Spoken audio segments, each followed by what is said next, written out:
Shalom Ibu Bapak Saudara yang terkasih dalam Tuhan Yesus Kristus. Ya, bagaimana kabarnya Bapak Ibu Saudara semua, Jemaat GKJ Manis Renggo Klaten.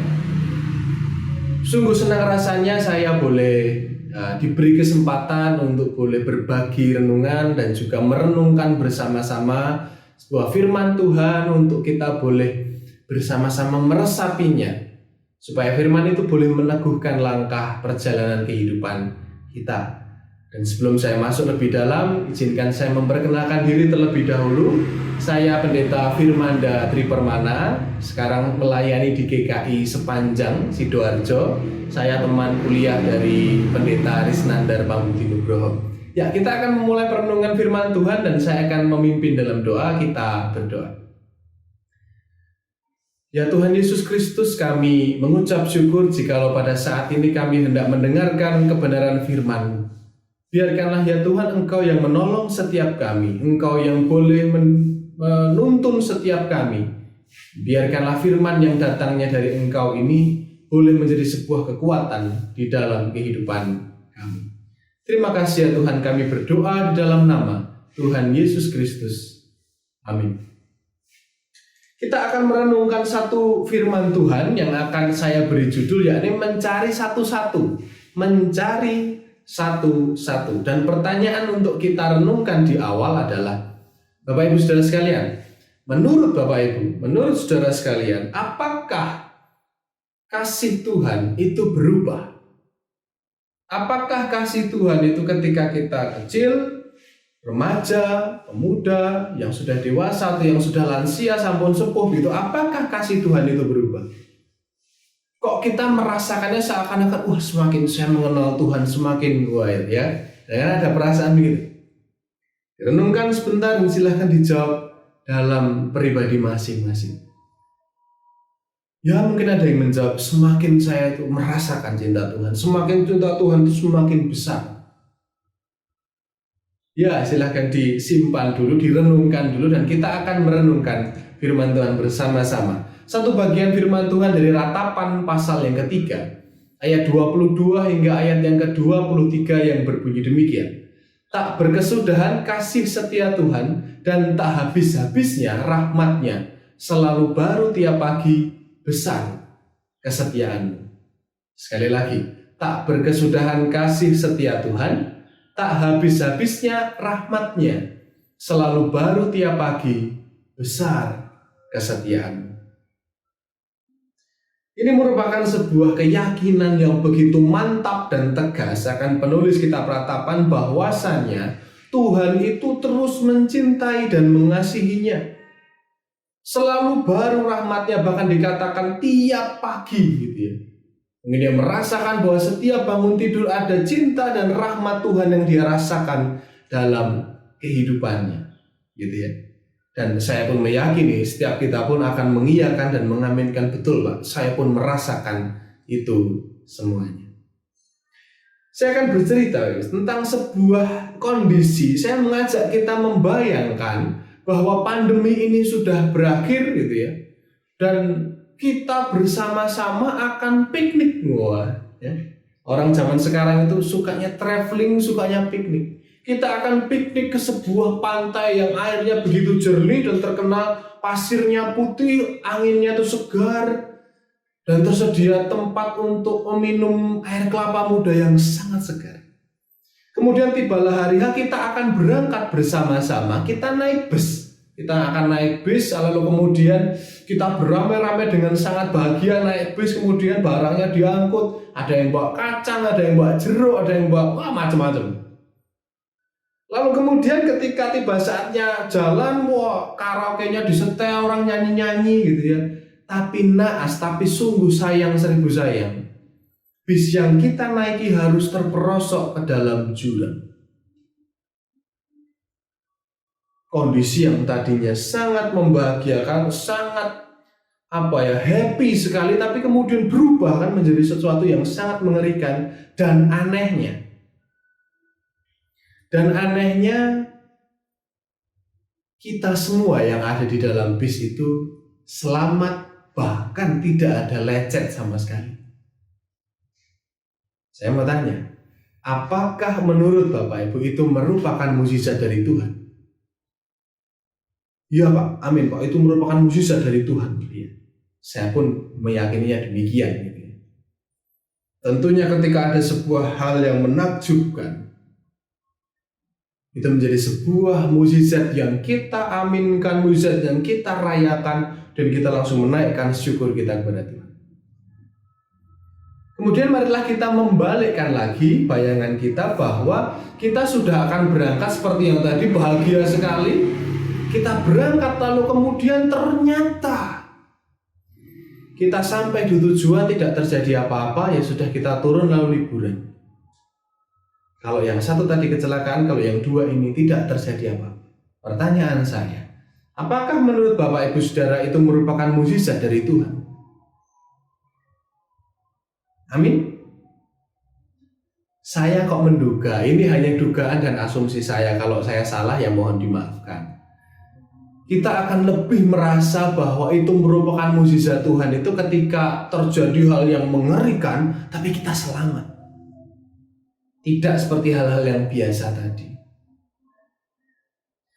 Bapak Ibu Saudara sekalian yang terkasih dalam Tuhan Yesus Kristus, bahwa sejatinya memang kita itu sering kali merasakan mukjizat Tuhan itu ketika ada hal yang luar biasa, ada hal yang spektakuler, ada hal yang begitu membuat kita itu berdecak kagum.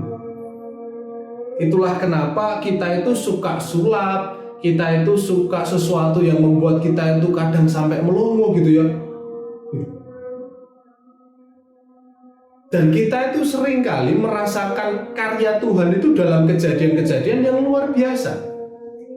Saya pernah mendengar jemaat gitu ya, berkata kepada saya, Pak, selama ini saya tuh benar-benar merasakan kehadiran dan keajaiban Kristus. Itu ketika saya sembuh dari sakit kemarin loh Pak. Apakah ada yang pernah mengatakan demikian? Saya ini merasakan kehadiran dan lawatan Allah yang ajaib. Itu ketika saya sembuh kemarin.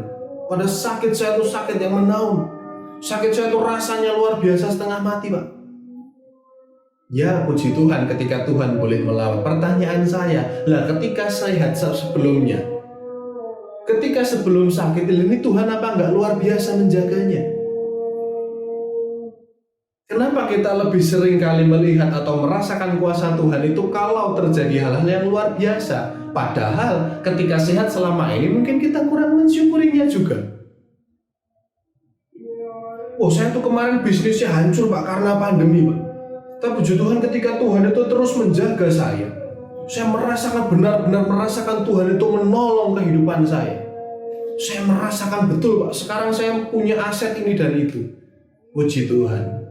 Tapi pertanyaan saya, sebelum pandemi ketika kita mulai merintis karir dan yang lain-lain, apakah kita tidak merasakan pemeliharaan Tuhan sebagai mukjizat yang luar biasa untuk kita syukuri? Mungkin yang selama ini ngomong dapat jodoh, ini benar-benar jodoh dari Tuhan yang benar-benar Pak. Ini merupakan pertolongan Tuhan dan saya merasakan karya Tuhan dalam kehidupan saya. Lah, perjalanan kita selama ini, kehidupan ini dianggap apa?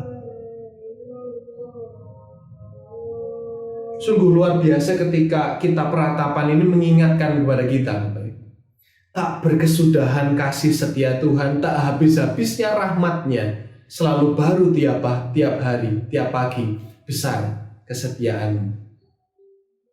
Sebuah keyakinan bahwa rahmat Tuhan, cinta kasih Tuhan itu selalu ada. Bahkan setiap pagi, bukan setiap kita sembuh dari penyakit, bukan setiap kita sukses dalam berbisnis, bukan setiap kita masuk dalam perguruan tinggi yang kita inginkan, bukan hanya itu. Tetapi setiap hari dalam hal-hal yang begitu sederhana, kita pun harus merasakan bahwa Tuhan itu memelihara kehidupan kita. Ada sebuah cerita tentang seorang anak, namanya anak ini Andi. Nah, saat itu Andi itu setiap hari dia kalau mau berangkat sekolah, mau mulai pelajaran online karena masih pandemi gitu ya, dia selalu lihat di atas meja makan itu ada segelas roti dan juga segelas susu dan juga sepotong roti. Sekali 2 kali makan dia senang, tapi lama-lama bosan dan dia kadang nggak memakannya. Dia keluar kamar dan itu ya udah makan roti, minum susu, makan roti gitu terus. Hingga suatu ketika Ibu Andi ini jatuh sakit. Kemudian dia ditinggal di rumah karena ayahnya harus menjaga ibunya juga. Kemudian dia langsung pagi bangun tidur, mandi, kemudian langsung memulai pelajaran online gitu ya lewat internet. Kemudian perutnya keroncongan, kerucuk-kerucuk. Ternyata dia itu ngelih Bapak Ibu, dia itu lapar. Kemudian dia melihat ke atas meja makan, dia nginguk gitu ya. Ternyata tidak ada roti dan segelas susu.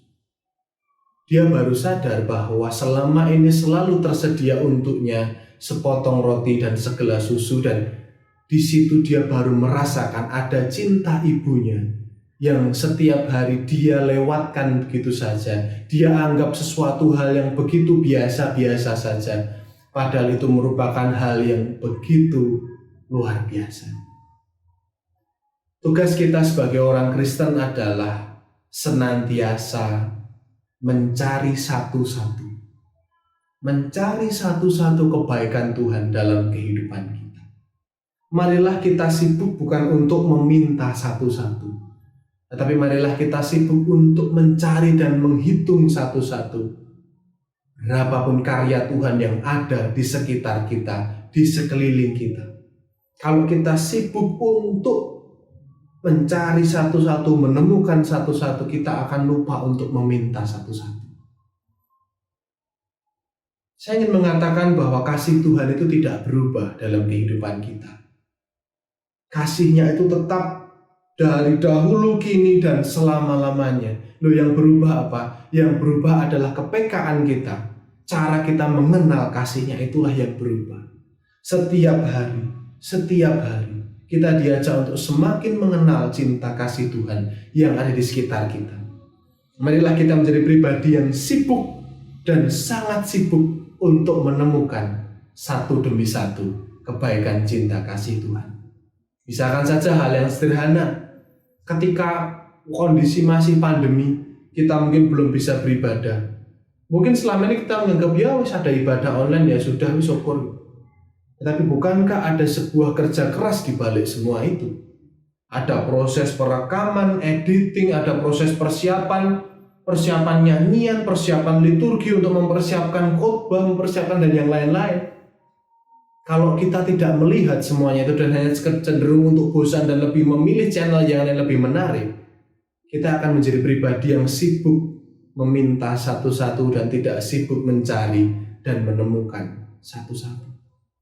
Kita diajak untuk mensyukuri, misalkan saja ada yang terkena pandemi, terkena COVID-19, ada yang memberi banyak hal, ada yang memberi sembako, ada yang memberi buah, ada yang mendoakan. Kalau kita menganggap ya sudah selumrahnya orang diberi, loh, belum tentu orang di luar sana juga menerima apa yang kita terima.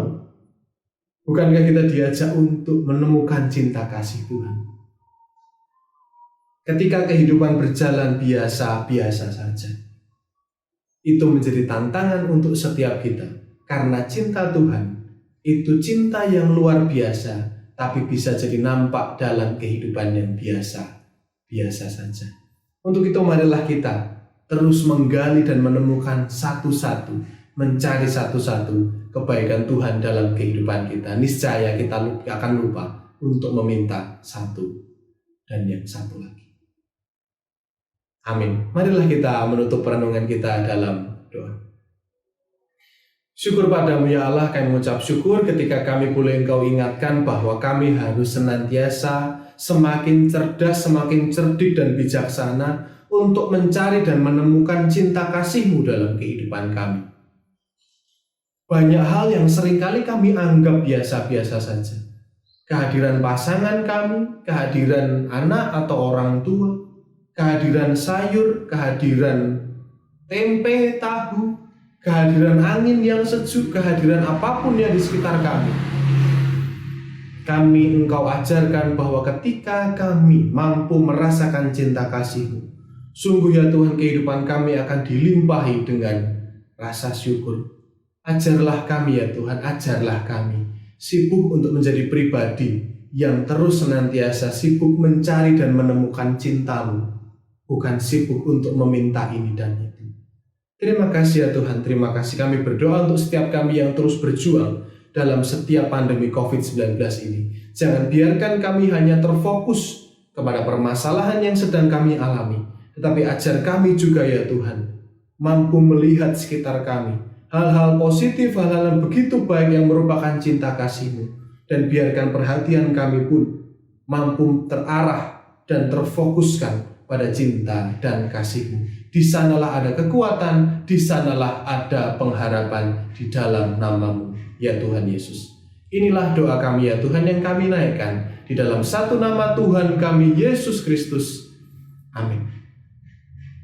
Demikian apa yang bisa kita renungkan bersama-sama. Sampai jumpa di episode yang selanjutnya. Tetap semangat, tetap sibuk mencari satu demi satu kehendak Tuhan dan cinta kasih Tuhan. Kita akan dilimpahi dengan syukur. Shalom.